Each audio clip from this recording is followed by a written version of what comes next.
সামাজিক অরাজকতা রোধ, আইনশৃঙ্খলা নিয়ন্ত্রণ এবং ঈদ কেন্দ্রিক জনভোগান্তি কমাতে নির্দেশনা দিয়েছেন প্রধানমন্ত্রী তারেক রহমান।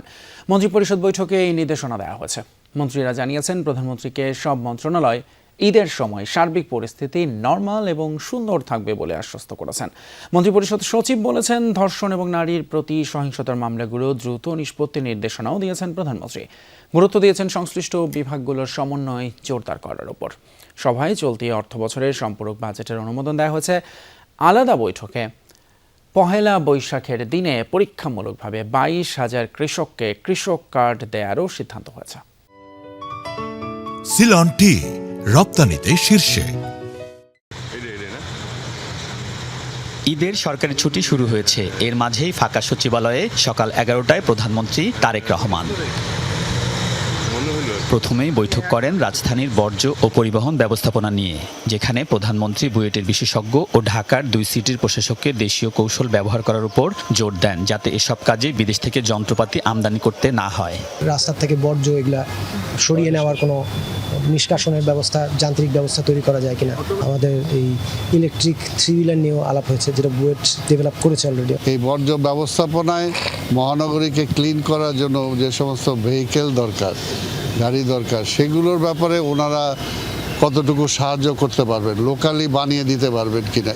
ফ্যামিলি কার্ড খাল খনন কার্যক্রমের সফল উদ্বোধনের পর কৃষক কার্ড দেওয়ার কার্যক্রম নিয়ে সংশ্লিষ্ট কমিটির সাথে বৈঠক করেছেন প্রধানমন্ত্রী। সিদ্ধান্ত অনুযায়ী আগামী পহেলা বৈশাখে পরীক্ষামূলকভাবে 22,000 কৃষককে কৃষক কার্ড দেয়া হচ্ছে। টাঙ্গাইল সদর থেকে এই কার্যক্রম উদ্বোধন করবেন প্রধানমন্ত্রী তারেক রহমান। একযোগে 11 উপজেলায় এই কার্ড দেয়া হবে। দুপুর 2টায় নির্ধারিত সময়ে প্রধানমন্ত্রী তারেক রহমানের সভাপতিত্বে মন্ত্রিপরিষদ সভার বৈঠক শুরু হয়। সেখানে অন্তর্বর্তী সরকারের আমলে প্রণীত 2024-25 অর্থবছরের বাজেট সংক্রান্ত 2টি অধ্যাদেশ অনুমোদন দেয়া হয়। বিশ্ব বাণিজ্য সংস্থা সংক্রান্ত একটি চুক্তির অনুমোদনও হয়েছে সভায়।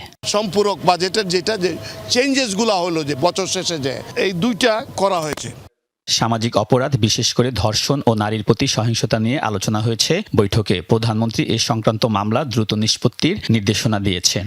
ক্যাবিনেট সুমোটো একটা ডিসিশন নিয়েছে যে যেগুলো ধর্ষণ মামলা হচ্ছে দেশে বা হয়ে এসছে এর আগে, এগুলোর জন্য একটা স্পেশাল ড্রাইভ নেওয়া, সবগুলো মিনিস্ট্রি মিলে, এগুলো রিলেটেড যারা আছেন সবাই মিলে, এবং যে এখানে যতদূর যাওয়া দরকার সমস্ত দূর যাবে, কিন্তু এইগুলো সমাজের থেকে বন্ধ করার জন্য এবং এই জিনিসগুলোকে খুব দ্রুত অ্যাকশন নেওয়ার জন্য ব্যবস্থা করা হচ্ছে।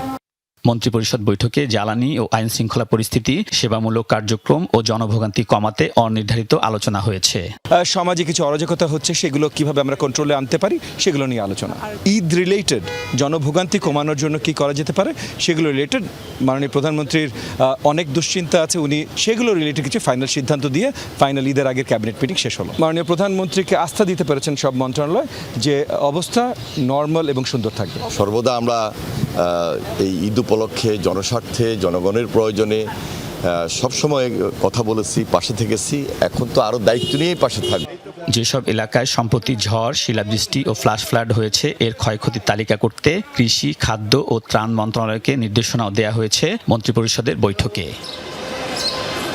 ঈদের ছুটিতে অফিস করে প্রধানমন্ত্রী মন্ত্রীদের নানা নির্দেশনা দিলেন। ঈদের সময় সাধারণ মানুষ যেন স্বস্তিতে ঈদ করতে পারে, এজন্য যেন মন্ত্রীরা তাদের নিজ নিজ এলাকায় সচেষ্ট থাকেন। আলমগীর স্বপন, যমুনা নিউজ, ঢাকা।